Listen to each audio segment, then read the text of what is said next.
what's happening is you're in the bubble of self-reflection, which is where you know what's going on, you've got this thing, and next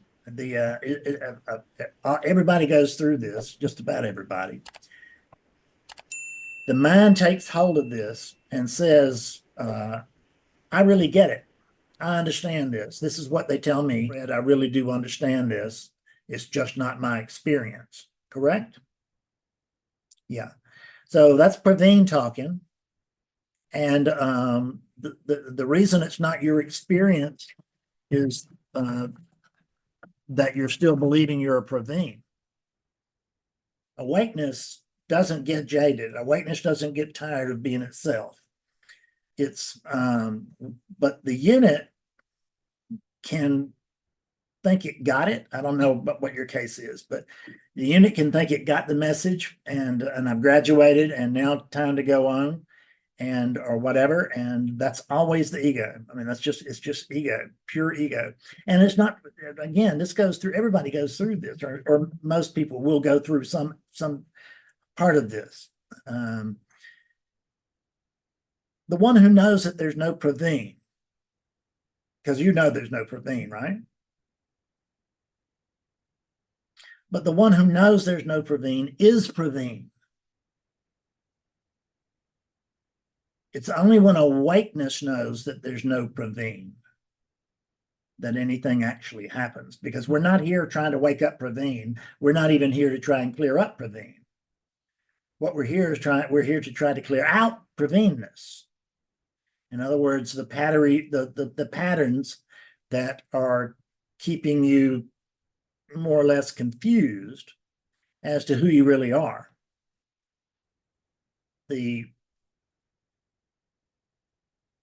So in that case, what I would refer you to is, instead of mulling this over, I would go back to inquiry. And I would go back to an inquiry like I would if I had never heard of Fred Davis or anything else. I didn't know anything about inquiry. Go back to innocence. The key to this thing is not knowing, it's unknowing. And that's what really, I'm not a teacher, I'm an unteacher. I'm not here to teach you about non-duality. I'm here to unteach you about all the stuff you think you know that you don't. And or that the unit may know, but awakeness does not. So because it's awakeness that wakes up. It's not Praveen. It wasn't Fred Davis that woke up. There is no Fred Davis. I didn't get rid of one. I just had to recognize there's never been one here. And that's the oddest thing, because it's almost easier to admit, okay, I'm not, but I did used to be. And it's no. What is saying I used to be awake is awakeness itself. What's telling me right now, so I'm getting jaded from this, it's actually awakeness, but it believes it's a Praveen. And that is, and it's very tricky, and it's not tricky by accident. And we certainly don't want to accuse awakeness of not being the brightest thing around. So this relativity, this is the plan. This is the plan for there to be separation, this experience of separation around the planet. That's the plan. We are the exceptions. And, we like to think we've got it right, but maybe that they've got it right. There's so many of them, but we've got what we've got. And and what we have is, we know that there's only one thing, and maybe even just one no thing, going on. And that is awakeness itself. So this is awakeness, talking to awakeness. What are we talking about? Awakeness. There's no one else who could ever talk. There's no one else who could ever listen, could ever hear. The one that thinks, God, I'll just never wake up, is awakeness itself. Every thought that goes through, every move that you make, why didn't it feels like Fred Davis can just pick up this can and show it to you, but there's no Fred Davis. And this is not free will. This is just in the cards. This had to happen because nothing else could have happened. That's the way, it's just the way it works. When there's one thing, understand that there's no room for anything to be wrong. Yeah, there can't be anything wrong. There can't be anything out of order because there's just no room for it. And even if you go deeply enough into Western philosophy, they will confess this. But you have to go pretty far. But you can find it. Like, you know, you can go to their Western encyclopedias of philosophy who choke it out. And so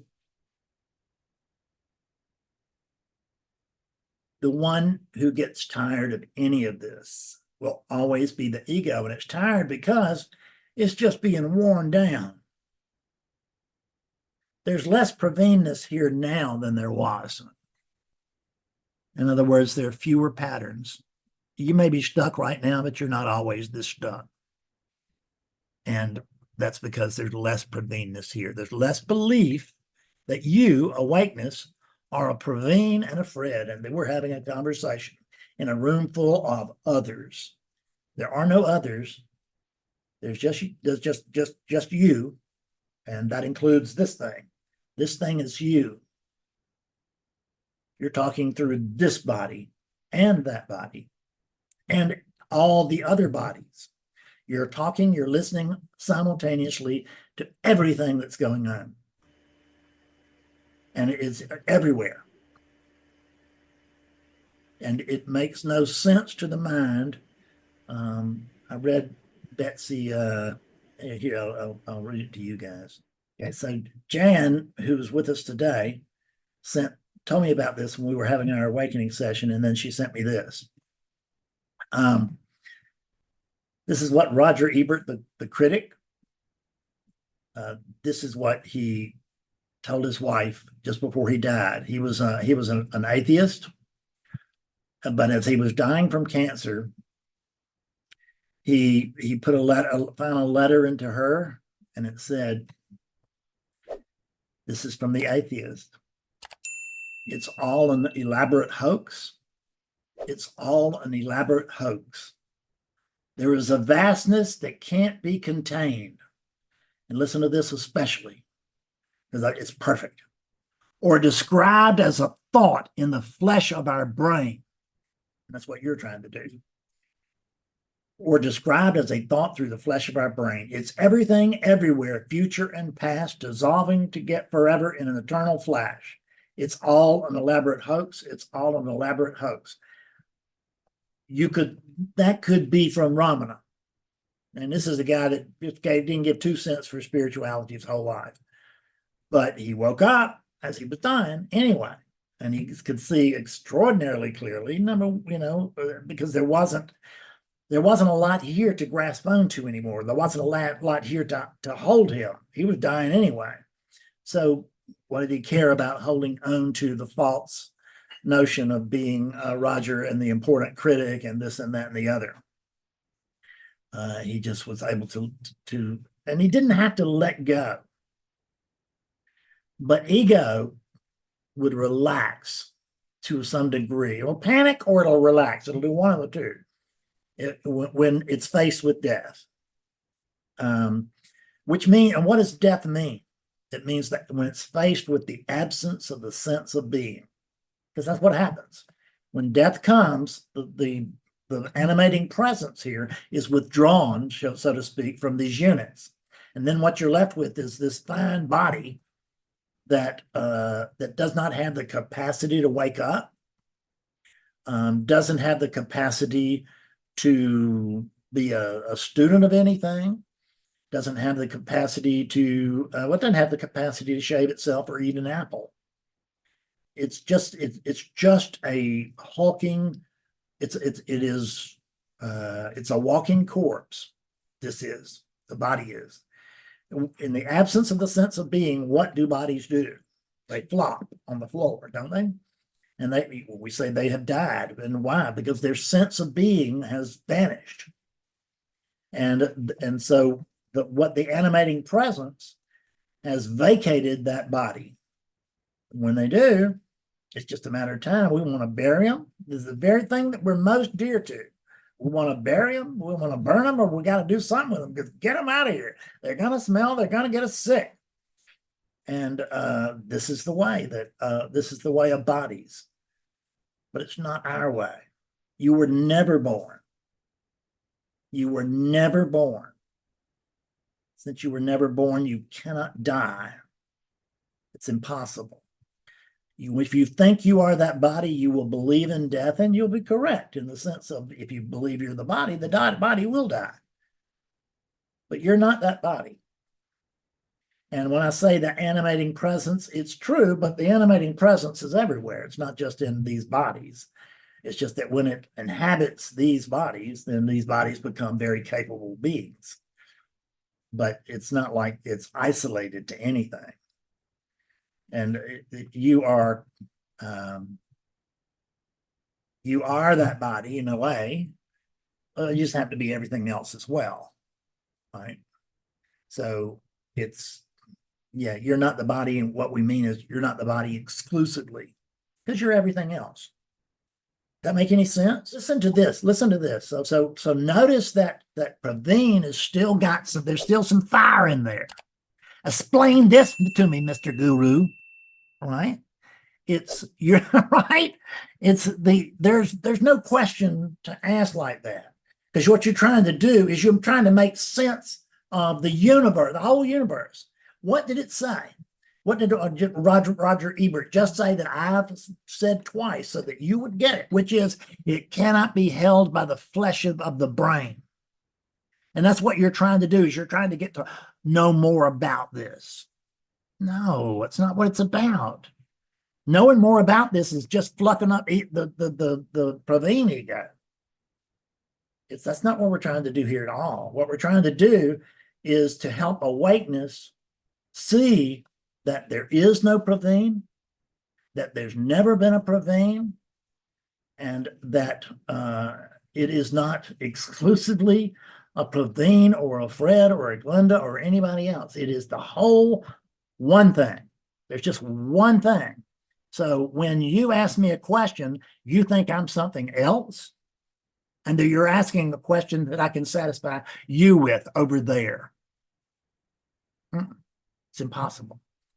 So you just can't, you can't quit trying to understand it. That's the key. If you'll quit trying to understand it, you've got a chance. If you continue trying to understand this thing, you can go about it forever. There's people in this room, I know, who, were trying to understand it for years and couldn't get it. And then suddenly came to understand nothing. And there it was. Just see, I don't know, when I tell you that I don't know who I am, in other words, some sort of intellectual thing happening where I know that I am what has been known throughout history as divinity. I am that. I get that. But I don't know what that is. I know I'm that, but I don't know what that is. So I have, in the absence of knowing what I am, guess what? I have no clue to what this is going on here. So I not only don't know who I am, I don't know who it is that doesn't know who I am. I don't understand this or anything else. I know absolutely nothing. It looks like I sit up here and know a lot, but it's not true. The words are just coming.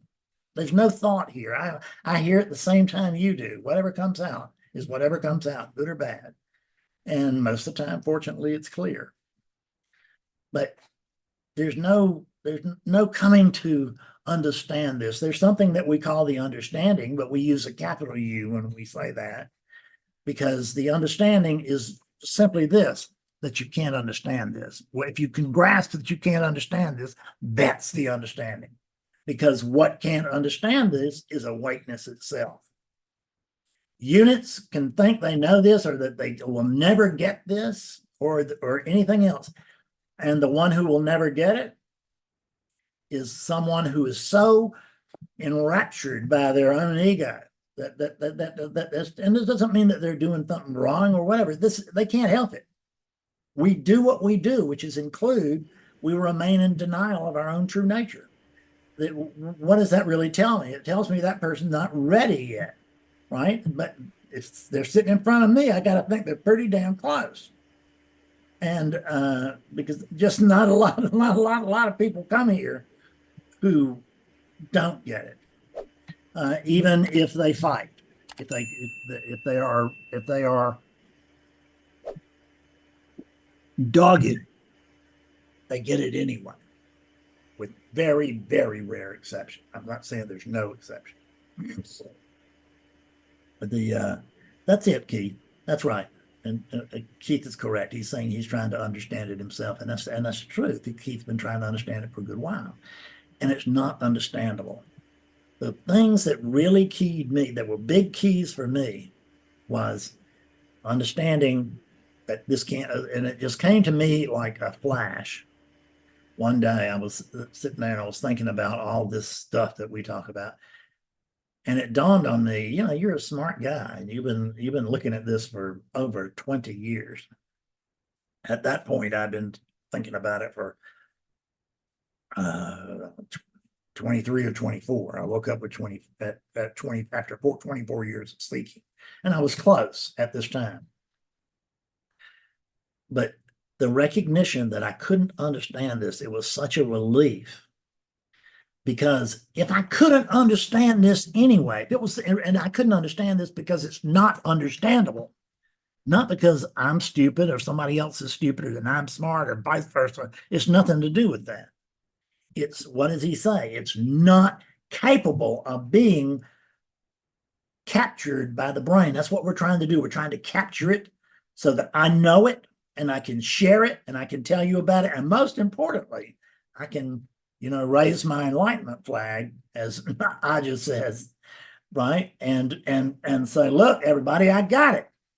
And the way I felt was, if I can just, if everybody, I mean, it was more important to me that you thought that I woke up than actually waking up, because I was just so sick that I wanted to impress you that badly.